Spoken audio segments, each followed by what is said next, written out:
donc le Québec Mégatrail qui célèbre son 10e anniversaire. Desjardins, on est super fiers d'être partenaire du 15 km. Ça regroupe la Caisse Desjardins de la Côte-de-Beaupré, la Caisse de l'Île d'Orléans, la Caisse Desjardins des Chutes-Montmorency ainsi que la Caisse de Beauport. Donc, ensemble, on est les présentateurs pour le 15 km. Donc, c'est vraiment un regroupement pour cette fois-ci de toutes les caisses du secteur. Et vous avez aussi un élément important, vous allez vous occuper du volet bénévole. Pouvez-vous nous en parler un peu plus? Certainement. Donc, l'inclusion de la communauté par le bénévolat est une priorité pour Desjardins. Puis cette année encore, le Québec Mégatrail aura besoin de plus de 250 bénévoles pour réaliser l'événement. Puis, la majorité des bénévoles ou plusieurs des bénévoles sont de notre région. Donc, naturellement, c'est un élément important pour nous de pouvoir bonifier l'expérience de ces bénévoles-là lors de l'événement.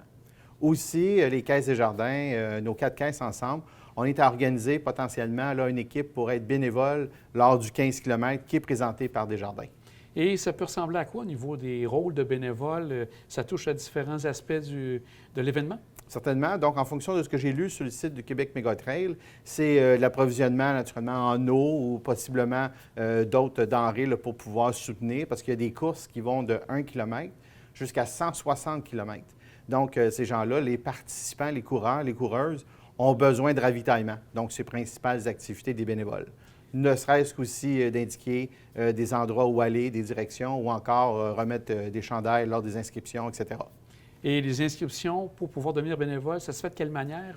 Est-ce que les gens vous contactent directement, les gens de la Caisse? Ça se fait directement sur le site du Québec Mégatrail. Puis il y a plusieurs plages et disponibilités qui sont inscrits en fonction des disponibilités des gens.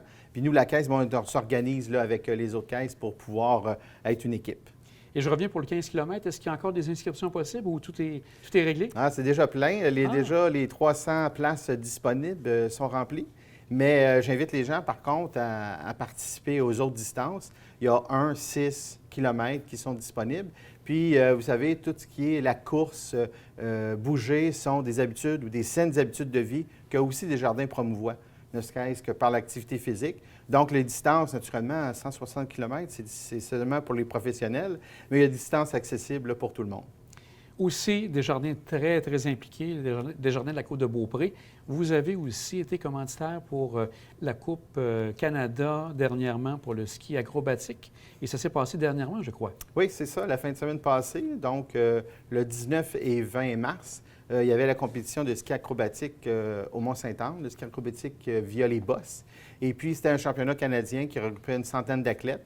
Et puis, la Caisse Desjardins de la Côte-de-Beaupré ont été commanditaires pour justement le club de ski qui organisait cet événement-là ici au Mont-Saint-Anne. Et je pense que vous avez vraiment, c'est très important pour vous la présence de Desjardins dans la communauté ici de la Côte-de-Beaupré.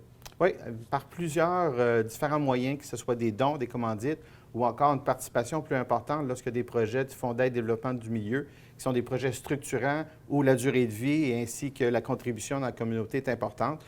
On est actif. Puis, voyez-vous, en 2020-2021, c'est plus d'1 million, 1 200 000 qu'on a remis sous la forme de ristourne, Fonds d'aide, développement du milieu, dont commandite, principalement dans la région de la Côte-de-Beaupré.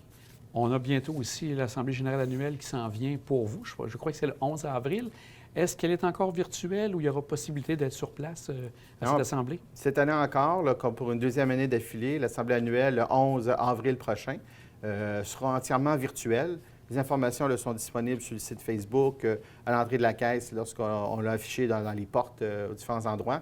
Pour cette année, c'est encore un mode virtuel, étant donné là, ce qui est arrivé à la fin de l'année passée, début de cette année. C'était incertain, donc on voulait être sûr de la santé de tout le monde.